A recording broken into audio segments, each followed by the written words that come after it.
Hey buddies, where are you going? Subscribe my channel to meet me again. Hello everyone and welcome to our channel Fly School, and today we are going to read the third part of our chapter, that is towards civil disobedience. तो देखिए अब ये third part में हम पढ़ेंगे कि civil disobedience movement में क्या हुआ था. In February 1922, Mahatma Gandhi decided to withdraw the non-cooperation movement. 1922 के फरवरी में महात्मा गांधी ने क्या किया, नॉन कॉपरेशन मूवमेंट को विड्रॉ करने का सोचा, निश्चय किया. He felt the movement was turning violent in many places and satyagrahis needed to be properly trained before they would be ready for mass struggles.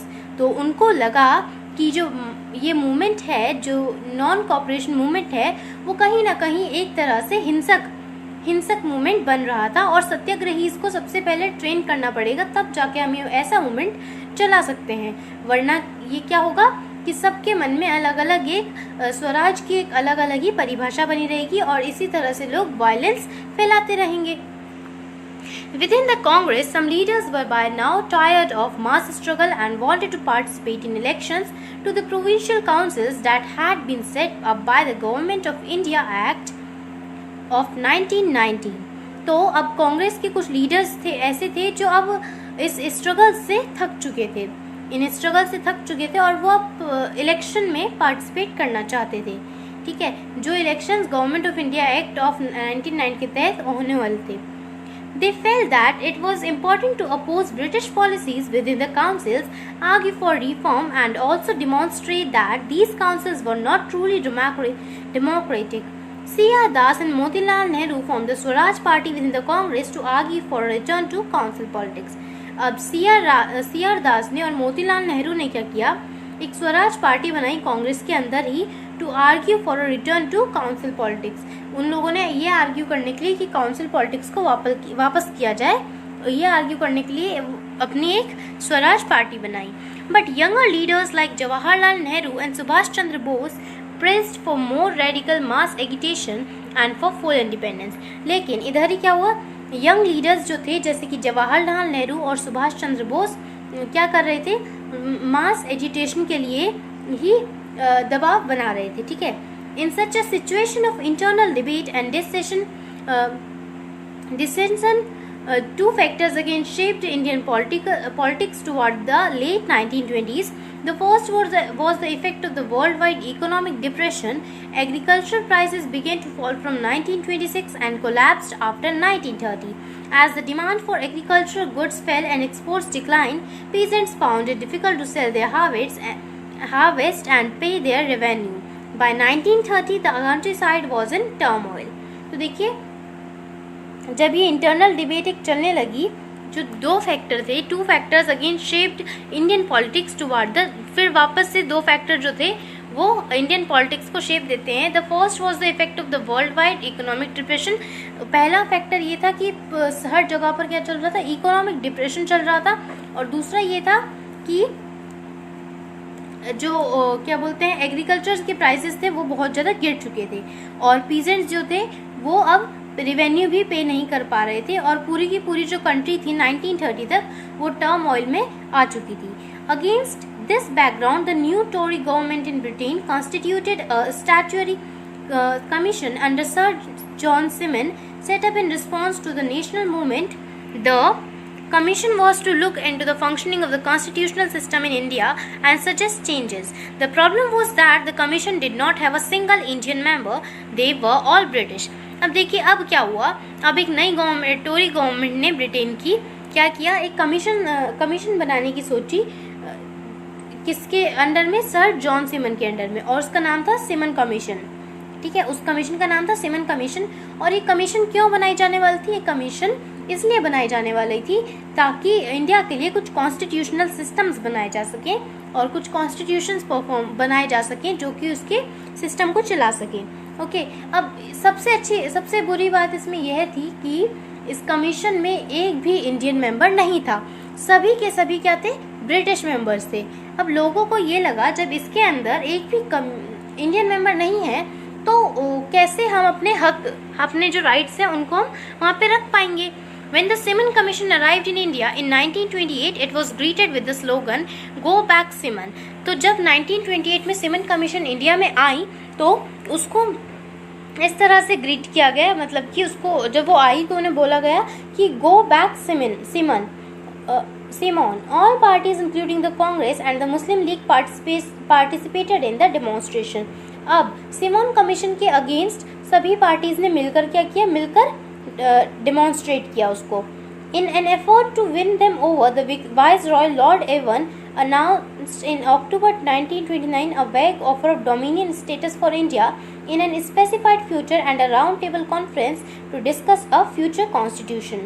अब देखो क्या हुआ कि किसी तरह से वो जीत जाएं, मतलब ब्रिटिशर्स को अपने आप को जिताने के लिए अब उनके जो वाइसरॉय थे लॉर्ड इरविन ने एक 1929 अक्टूबर में एक राउंड टेबल कॉन्फ्रेंस का ऐलान किया कि एक राउंड टेबल कॉन्फ्रेंस होगी और फ्यूचर कॉन्स्टिट्यूशन का वहाँ पे हम डिस्कस करेंगे कि हमारा कॉन्स्टिट्यूशन कैसे होगा. This did not satisfy the Congress leaders. इससे क्या हुआ, तब भी कांग्रेस के जो लीडर्स थे वो सेटिस्फाई नहीं हुए. The radicals with in the Congress led by Jawaharlal Nehru and Subhash Chandra Bose become more assertive. The liberals and moderates who were proposing a constitutional system within the framework of British dominion gradually lost their influence. In December 1929, under the presidency of Jawaharlal Nehru, the Lahore Congress formalized the demand of Purna Swaraj or full independence for India. तब भी जो कांग्रेसी थे क्या बोलते हैं, इससे happy नहीं थे और तब भी वो क्या चाहते थे कि उनकी खुद की एक कॉन्स्टिट्यूशनल सिस्टम हो, वो खुद उसको बनाए, ठीक है, और British dominion gradually loss their influence. In 1929 दिसंबर में जवाहरलाल नेहरू ने the Lahore Congress formalize the demand for. अब वहाँ पर क्या करने लगे, वो लाहौर में पूर्ण स्वराज की क्या करने लगे, मांग करने लगी कि उन्हें पूरा का पूरा स्वराज चाहिए, फुल इंडिपेंडेंस चाहिए उन लोगों को. It was declared that 26 January 1930 would be celebrated as the independence day when people were to take a pledge to struggle for complete independence. इस डिक्लेयर किया गया कि 26 जनवरी 1930 को इंडिपेंडेंस डे के रूप में मनाया जाएगा और लोग अपनी पूरी इंडिपेंडेंस की शपथ ग्रहण करेंगे. But the celebrations attract very little attention. लेकिन ये जो सेलिब्रेशन हुआ था उससे कोई फ़र्क नहीं पड़ा, बहुत कम लोगों ने इसको अटेंशन दिया. So Mahatma Gandhi had to find a way to relate this abstract idea of freedom to more concrete issues of everyday life. तो अब जब इस पर कोई अमल नहीं किया गया, किसी ने कोई अटेंशन नहीं दिया, तो महात्मा गांधी ने कुछ ऐसा ही वापस से दोबारा सोचने की कोशिश की. The Salt March and the Civil Disobedience Movement. Mahatma Gandhi found in salt a powerful symbol that could unite the nation. अब महात्मा गांधी को एक ऐसी पावर दिखाई दी सॉल्ट के अंदर कि ये नेशन को यूनाइट कर सकती है. On 31 January 1930, he sent a letter to Viceroy Irwin stating 11 demands. 31 जनवरी 1930 को महात्मा गांधी जी ने वाइसरॉय इरविन को अपनी 11 डिमांड्स लिख करके भेजी. Some of these were of general interest, others were specific demands of different class from industrialists to peasants. तो उसमें से कुछ ऐसी थी कि जो जनरल इंटरेस्ट की डिमांड थी, कुछ अलग अलग क्लास की थी और कुछ इंडस्ट्रियलिस्ट और पीजेंट्स को लेकर के डिमांड उसमें थी. The idea was to make the demands wide-ranging so that all classes within Indian society could identify with them and everyone could be brought together in a united campaign. The most stirring of all was demand to abolish the salt tax. तो उसमें से सबसे ज़्यादा stirring demand थी वो थी कि जो सॉल्ट टैक्स है, जो टैक्स सॉल्ट पर लगाया गया है, उसको अबॉलिश किया जाए, उसको ख़त्म किया जाए. Salt was something consumed by the rich and the poor alike, and it was one of the most essential items of food. The tax on salt and the government monopoly over its production, Mahatma Gandhi declared, revealed the most oppressive face of British rule. तो उन्होंने कहा कि salt जो है वो सबके लिए ज़रूरी है, अमीर और गरीब सभी आदमी को सॉल्ट की बहुत ज़्यादा ज़रूरत पड़ती है, इसलिए जो सॉल्ट है उसका जो टैक्स है वो अबॉलिश किया जाना चाहिए. Mahatma Gandhi's letter was in a way an ultimatum. If the demands were not fulfilled by 11 March, the letter stated the Congress would launch a civil disobedience campaign. तो महात्मा गांधी ने ऐसा लिखा था कि अगर 11 मार्च तक उनकी डिमांड पूरी नहीं की गई तो अब जो कांग्रेस है वो एक सिविल डिसोबीडियंस कैंपेन चलाएगी। Irwin was unwilling to negotiate, so Mahatma Gandhi started his famous Salt March, accompanied by 78 of his trusted volunteers. जो इरविन था वो नेगोशिएट करने के लिए अनविल कर रहा था, ठीक है, वो विलिंग नहीं था नेगोशिएट करने के लिए। तो महात्मा गांधी ने अब क्या किया, अपनी फेमस सॉल्ट मार्च चलाई 78 ट्रस्टेड वॉलंटियर्स के साथ। The march was over 240 miles from Gandhiji's ashram in Sabarmati to the Gujarat coastal town of Dandi. The volunteers walked for 24 days, about 10 miles a day.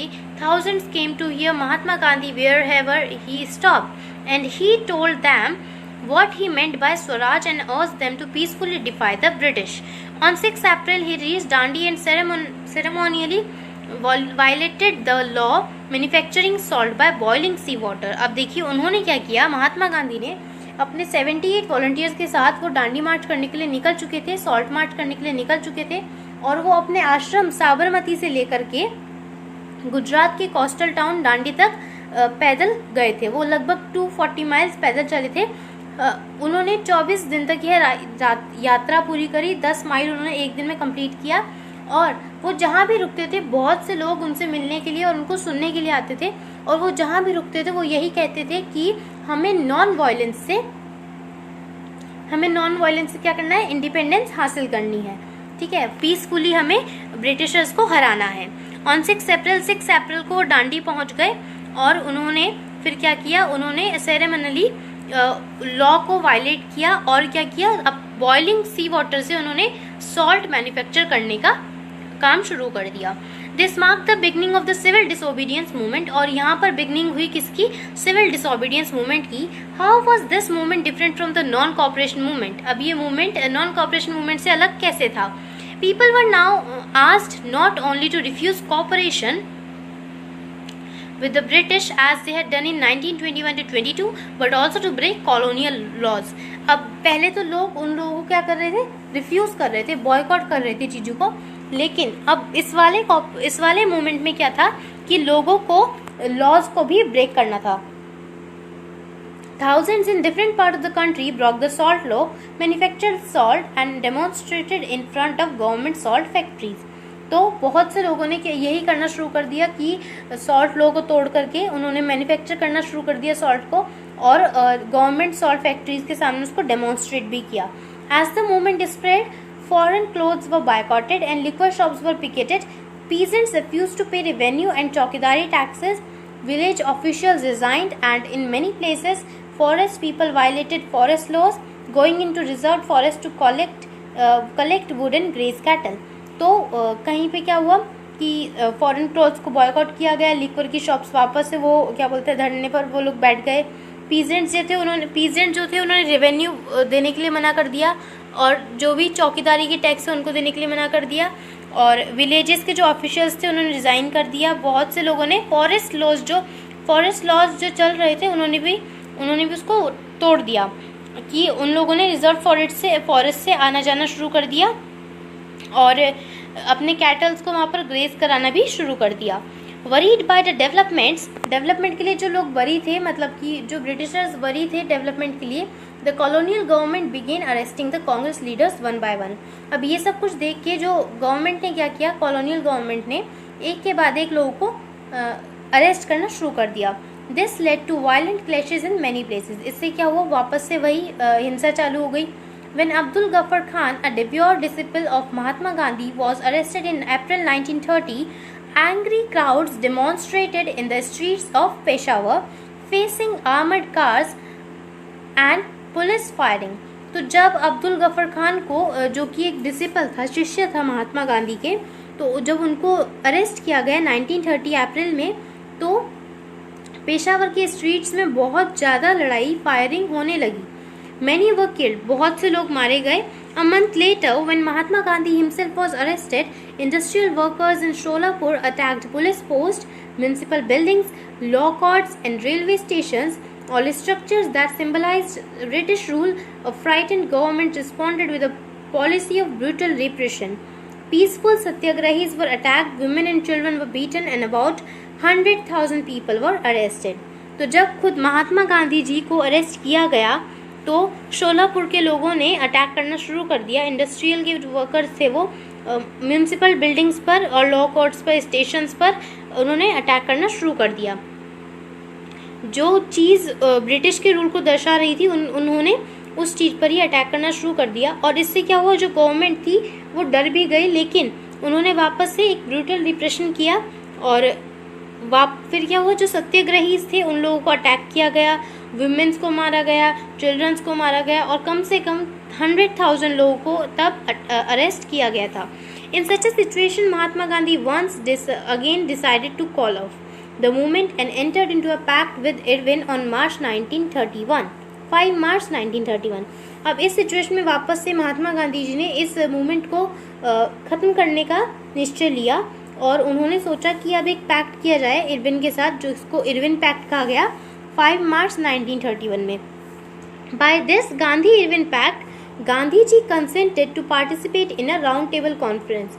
अब इस pact के तहत क्या होने वाला था कि गांधी जी एक राउंड टेबल कॉन्फ्रेंस में हिस्सा लेने वाले थे. The Congress had boycotted the first round table conference in London and the government agreed to release the political prisoners.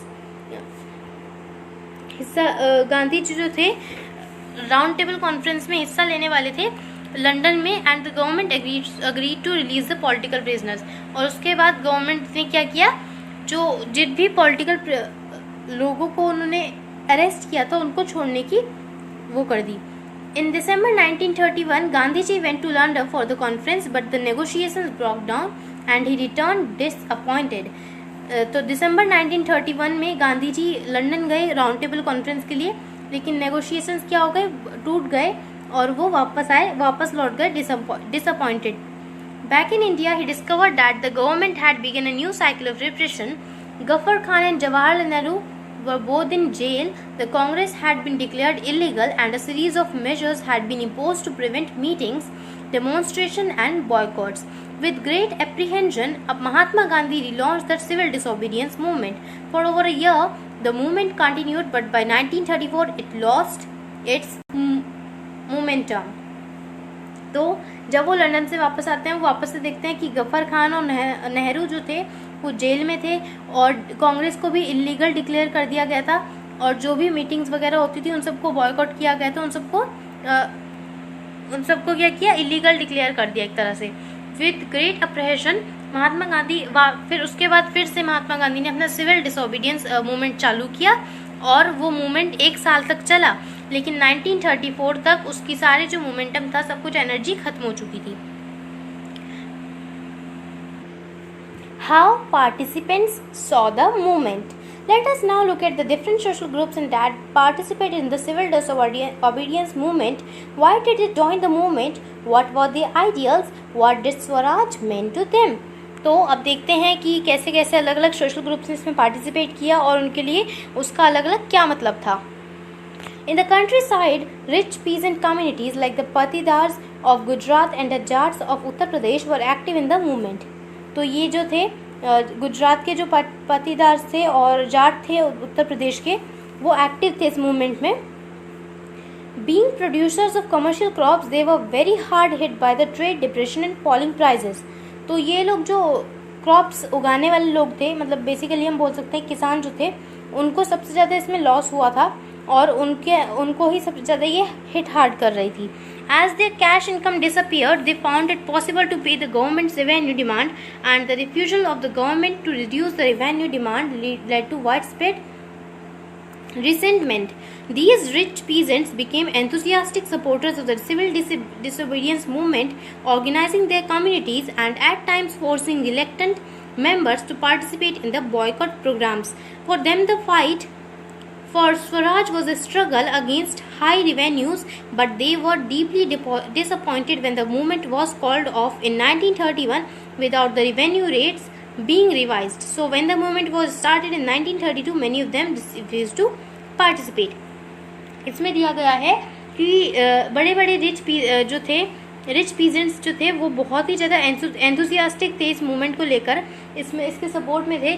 लेकिन उस टाइम पर उन्हें क्या करना पड़ रहा था, उस टाइम पर वो इस मूवमेंट में इसलिए सपोर्ट कर रहे थे कि उन्हें रिवेन्यू जो है वो कम से कम देना पड़े या फिर ना ही देना पड़े, उनका स्ट्रगल इसलिए ही था। लेकिन जब 1931 में इस मूवमेंट को कॉल्ड ऑफ किया गया तो वो बहुत डिसअपॉइंट हुए, और वो डिसअपॉइंट इसलिए भी हुए कि जो उनका जो रेवेन्यू था वो बिल्कुल भी कम नहीं हुआ था। तो अब जब 1932 में इस सिविल डिसोबीडियंस मूवमेंट को वापस से चलाया गया तो कुछ लोगों ने इसलिए मना कर दिया कि इससे उन्हें लगा कि इससे कुछ फ़ायदा तो होने वाला नहीं है, कुछ टाइम चलेगा वापस से ये फिर बंद हो जाएगा। तो कुछ लोगों ने इसलिए इसमें पार्टिसिपेट करने के लिए मना कर दिया। The poorer peasantry were not just interested in the lowering the revenue demand. Many of them were small tenants cultivating land they had rented from landlords. As the depression continued and cash incomes dwindled, the small tenants found it difficult to pay their rent. They wanted the unpaid rent to the landlord to be remitted. They joined a variety of radical movements, often led by socialists and communists, apprehensive of raising issues that might upset the rich peasants and landlords. The Congress was unwilling to support no rent campaigns in most places. So the relationship between the poor peasants and the Congress remained uncertain. अब देखिए जो poor peasant थे, बहुत ज़्यादा poor peasant थे, तो वो तो ऐसे काम करते थे कि वो उन लोगों ने किसी लैंड को रेंट पर ले लिया और उसके बाद वो उसके अंदर कल्टिवेटिंग करेंगे। तो क्या होता था कि वो उस लैंड को उसका जो रेंट था वो देना नहीं दे पाते थे, और जब वो उसका रेंट नहीं दे पाते थे तो उनका बेसिकली उनका जो स्ट्रगल था वो इसलिए था कि उनका जो रेंट है वो या तो कम कर दिया जाए या फिर उसको रेमिट कर दिया जाए। ओके, तो लेकिन कांग्रेस इस चीज़ में उन लोगों का सपोर्ट नहीं कर रही थी, ठीक है, वो नो रेंट कैंपेन्स का सपोर्ट नहीं कर रही थी। तो जो पीजेंट्स के बीच में और कांग्रेस के बीच में जो रिलेशन थी वो बहुत ही अनसर्टेन थी। Okay, what about the business class, अब देखते हैं बिजनेस क्लास के बारे में क्या है। How did during the First World War, Indian merchants and industrialists had made huge profits and become powerful. On expanding their business, they now reacted against colonial policies that restricted business activities. They wanted protection against imports of foreign goods and a rupee sterling foreign exchange ratio that would discourage imports. To organize business interests, they formed the Indian Industrial and Commercial Congress in 1920 and the Federation of the Indian Chamber of Commerce and Industries in 1927, led by prominent industries like Purushottam Das Thakur Das and G.D. Birla. The industrialists attacked colonial control over the Indian economy and support the civil disobedience movement when it was first launched. They gave financial assistance and refused to buy or sell imported goods. तो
first world war के time पे जो India के जो merchants और industrialist थे उनको बहुत ज़्यादा प्रॉफिट हुआ था। तो अपने बिजनेस को एक्सपैंड करने के लिए वो चाहते थे कि जो सारी पॉलिसीज़ हैं वो उनके साथ में हो, उनके फेवर में हो। तो वो कॉलोनियल पॉलिसीज़ को क्या करना चाहते थे, अपने फेवर में लाना चाहते थे। They wanted protection against imports of foreign goods. उनको प्रोटेक्शन चाहिए थी कि हमारा जो गुड है वो फॉरेन में जाए तो उनके पास प्रोटेक्शन हो। और rupees sterling foreign exchange ratio that would discourage imports. To organize business interest they form the Indian industry. तो बिजनेस के इंटरेस्ट को ऑर्गेनाइज करने के लिए उन्होंने FICCI बनाया 1927 में, जो किसने लेड किया था, पुरुषोत्तम दास ठाकुर ने और JD बिरला ने लेड किया था। और उन्होंने सपोर्ट किया सिविल डिसोबीडियंस मूवमेंट को। They gave final assistance and refuse to buy और सेल इम्पोर्टेड गुड्स। उन्होंने फाइनेंशियल असिस्टेंस दी और उन्होंने फॉरेन जो इम्पोर्टेड गुड्स थे उसको बाय और सेल करने के लिए रिफ्यूज कर दिया। Most businessmen came to see Swaraj as a time when colonial restrictions on business would no longer exist and trade and industry would flourish without constraints. But after the failure of the Round Table Conference, business groups were no longer uniformly enthusiastic. लेकिन round table conference से पहले वो बहुत support कर रहे थे civil disobedience movement को, लेकिन राउंड टेबल कॉन्फ्रेंस के बाद सभी जो बिजनेस ग्रुप्स थे वो बहुत ज़्यादा यूनिफॉर्मली एंथुजियास्टिक नहीं थे। They were apprehensive of the spread of militant activities and worried about prolonged disruption of business. तो वो तो अपने बिजनेस को डिस्टर्ब करने के लिए वरी थे कि कहीं हमारा बिजनेस जो है खराब ना हो जाए, as well as the growing influence of socialism among the younger members of the Congress. The industrial working class did not participate in the civil disobedience movement, तो in large number except in Nagpur region।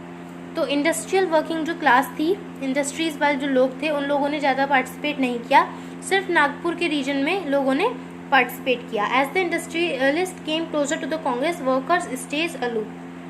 But in spite of that, some workers did participate in the civil disobedience movement, selectively adopting some of the ideas of the Gandhian program, like boycott of foreign goods as part of their own movements against low wages and poor working conditions. There were strikes by railway workers in 1930 and dock workers in 1932.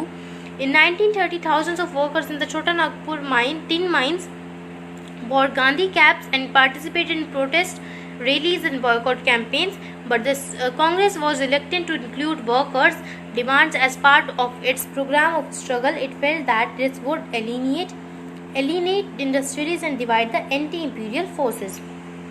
तो यहाँ पर भी वही हुआ जो peasants के साथ हुआ, जो रेंट देने वाली बात में हुआ, कि यहाँ पर भी नागपुर के रीजन के सिर्फ लोग थे जो सिविल डिसोबीडियंस मूवमेंट को सपोर्ट कर रहे थे। बाकी इनके साथ क्या था कि कांग्रेस भी इनको सपोर्ट नहीं कर रही थी, कि कांग्रेस भी इनके प्रोग्राम में सपोर्ट नहीं कर रही थी। कांग्रेस को लगा कि ये क्या करेंगे, this would eliminate industries and divide the anti imperial forces, कि ये जो एंटी इम्पीरियल फोर्सेज हैं उनको डिवाइड कर देंगे। Another important feature of the civil disobedience movement was the large scale participation of women. तो इसमें सिविल डिसोबीडियंस मूवमेंट में बहुत सारी वुमेन ने भी पार्टिसिपेट किया। During Gandhiji's salt march, thousands of women came out of their homes to listen to him. They participated and protested. In protest march, manufactured salt and picketed foreign clothes and liquor shops. Many went to jail in urban areas. These women were from high caste families. In rural areas, they came from rich peasant household. तो जहाँ भी urban area मतलब शहरी क्षेत्रों में ये women कहाँ से आती थी, वुमेन अच्छी क्लास की फैमिली से आती थी, और जो थोड़े गांव का एरिया था वहाँ पर तो ये वुमेन किस घर की हुआ करती थी, जो बड़े बड़े पीजेंट्स होते हैं उनके घर की वुमेन हुआ करती थी। Moved by Gandhiji's call, they began to see service to the nation as a sacred duty of women. Yet this increased public role did not necessarily mean by any radical change in the way the position of women was visualized. अब इससे क्या हुआ, जो women की position है उसको भी visualize किया गया। Gandhiji was convinced that it was the duty of women to look after home and hearth, be good mothers and good wives. Gandhi ji ने ऐसा कन्विंस किया कि ये वीमेन की ड्यूटी है कि वो अपने बच्चों की देखभाल करे, अपनी घर की देखभाल करे, एक अच्छी माँ बने और एक अच्छी पत्नी बने. And for a long time, the Congress was reluctant to allow women to hold any position of authority within the organization. It was keen only on their symbolic presence. तो बहुत टाइम तक तो ऐसा हुआ कि कांग्रेस ने उनको कोई जगह नहीं दी, लेकिन बाद में कांग्रेस में उनको भी जगह मिल चुकी थी. Okay.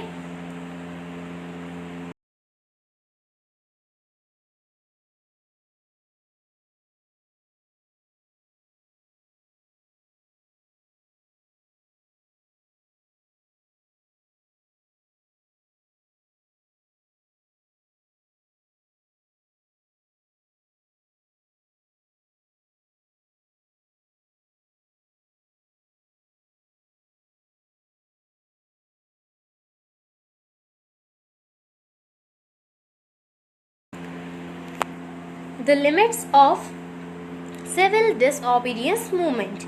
Not all social groups were moved by abstract concept of Swaraj. One such group was the nation's untouchables, who formed around the 1930s had begun to call themselves Dalit or oppressed. For long, the Congress had ignored the Dalits for fear of offending the Sanatanis, the conservative high caste Hindus, but Mahatma Gandhi declared that Swaraj would not come for 100 years if untouchability was not eliminated. तो तब तक भी क्या बोलते हैं, सभी social groups एक साथ काम नहीं कर रहे थे जब तक ये अनटचेबल चल रहा था, मतलब कि छुआछूत तब चलता था. तो जब फिर गांधी जी ने कहा, और कांग्रेस भी अनटचेबल्स को इग्नोर करती थी, मतलब दलित्स को इग्नोर करती थी, क्योंकि कांग्रेस को लगता था, कांग्रेस की जो पार्टी है उसके जो मेंबर्स को लगता था कि अगर हम दलित्स को अटेंशन देंगे तो हम जो हमारे अच्छे सनातनीज हैं उनको खो देंगे. तो उसके बाद महात्मा गांधी जी ने कहा कि स्वराज हमें तब तक नहीं मिलेगा जब तक हम ये छुआछूत को दूर नहीं करेंगे. ही called the untouchables Harijan, or the children of God, organized satyagraha to secure them entry into temples and access to public wells, tanks, roads and schools. उन्होंने इस छुआछूत को दूर भगाया और जो उन लोग वो दलित्स हैं उन लोगों की एंट्री भी कर दी, टेम्पल्स में एंट्री भी करा दी, और उन्होंने कहा कि हम सब एक ही भगवान के बच्चे हैं.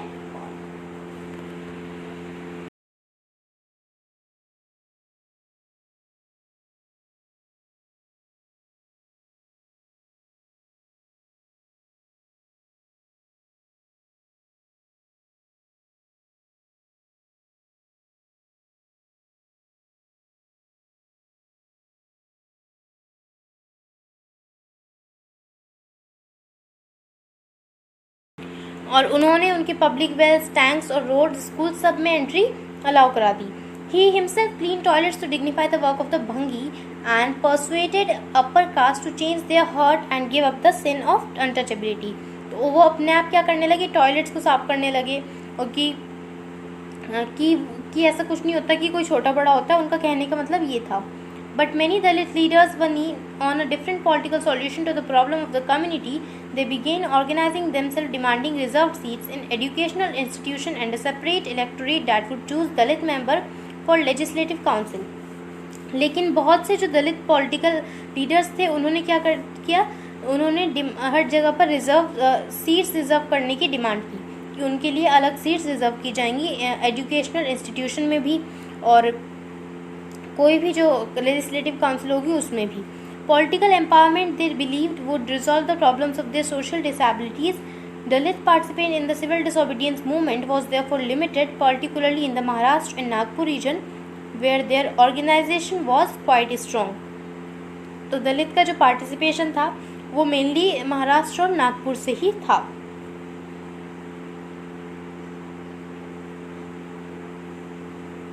Dr. B.R. Ambedkar, who organized the Dalits into the Repressed Classes Association in 1930, clashed with Mahatma Gandhi at the second round table conference by demanding separate electorates for Dalit.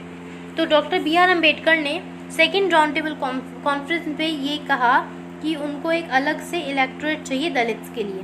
When the British government conceded Ambedkar's demand, Gandhiji began a fast undo that. He believed that separate electorates for Dalits would slow down the process of their integration in the society. Ambedkar ultimately accepted Gandhiji's position, and the result was Pune Pact of September 1932. It gave the depressed classes reserved seat in provincial and central legislative council, but they were to be voted by the general electorate. The Dalit movement, however, continued to be apprehensive of the Congress-led national movement. तो जब British government ने अंबेडकर की demand को कंसीड किया तो पहले तो गांधी जी को ये सही नहीं लगा, लेकिन उन्हें लगा कि ये जो प्रोसेस है इंटीग्रेशन का सोसाइटी में उसको स्लो डाउन कर देगी। लेकिन बाद में Ambedkar ultimately accepted Gandhi ji position and Ambedkar ने सोचा, उसके बाद एक पूना पैक्ट आया 1932 में। It gave the depressed classes reserve seats in provincial and central legislative council. तो उससे क्या हुआ कि जो डिप्रेस्ड क्लासेस थी उनको रिजर्व सीट्स प्रोविंशियल और सेंट्रल लेजिस्लेटिव काउंसिल्स में मिल चुकी थी, but they were to be voted by the general electorate. लेकिन उनको वोट करने वाले कौन होंगे? जनरल इलेक्टोरेट ही होंगे। The Dalit movement however continue to be apprehensive of the Congress led national movement. Some of the Muslim political organizations in India were also lukewarm in their response to the civil disobedience movement. After the decline of the non-cooperation Khilafat movement, a large section of Muslims felt alienated from the Congress. तो बहुत सारे section को ऐसा लगता था कि बहुत सारे मुस्लिम सेक्शन को ऐसा लगता था कि जो कांग्रेस है वो उनको एलिनिएट कर रही है। From the mid-19th century, 1920s, the Congress came to be more visibly associated with openly Hindu religious nationalist group like the Hindu Mahasabha. As relations between Hindu and Muslims worsened, each community organized religious processions with militant fervor, provoking Hindu-Muslim communal clashes and riots in various cities. Every riot deepened the distance between the two communities. तो क्या हुआ उस time पर? क्या हुआ जब कांग्रेस ने Hindu religious nationalist group Hindu Mahasabha के साथ एसोसिएट किया, ओपनली एसोसिएट किया, तो एक तरह से दूरी बन गई किसके बीच? हिंदू और मुस्लिम के बीच। और इससे क्या हुआ? इससे भी राइट्स क्रिएट होने लगे।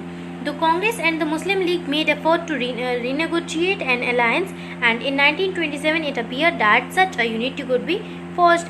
तो अब कांग्रेस ने सोचा, अब कांग्रेस और मुस्लिम लीग इस चीज़ को एकजुट बनाने की कोशिश कर रही थी और एक यूनिटी निकल के सामने भी आई 1927 में। The important differences were over the question of representation in the future assemblies that were to be elected. Muhammad Ali Jinnah, one of the leaders of the Muslim League, was willing to give up the demand for separate electorates if Muslims were assured reserved seat in the Central Assembly and the representation in proportion to population in the Muslim-dominated provinces.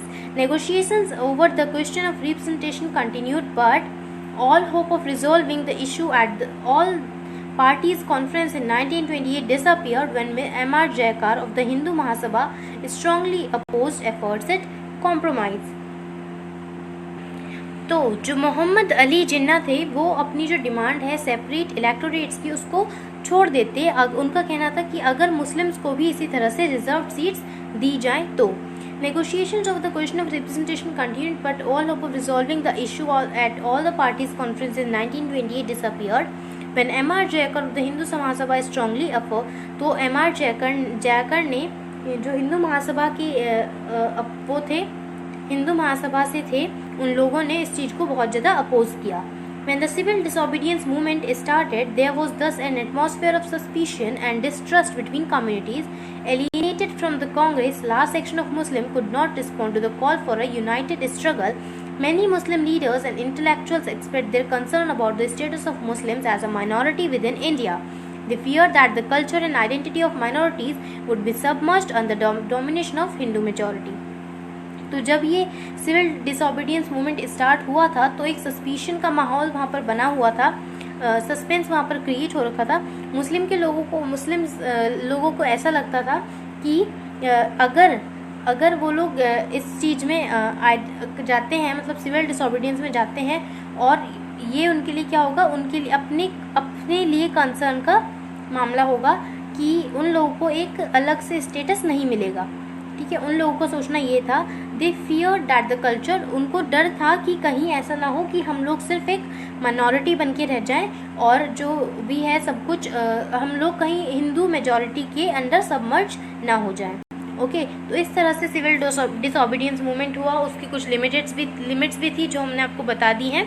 Okay आपको हमारी video कैसी लगी ये हमें comment section में comment करके बताना ना भूलें, और इस चैप्टर के नेक्स्ट पार्ट के लिए जुड़े रहें हमारे चैनल से, और हमारे चैनल को शेयर और सब्सक्राइब जरूर करें।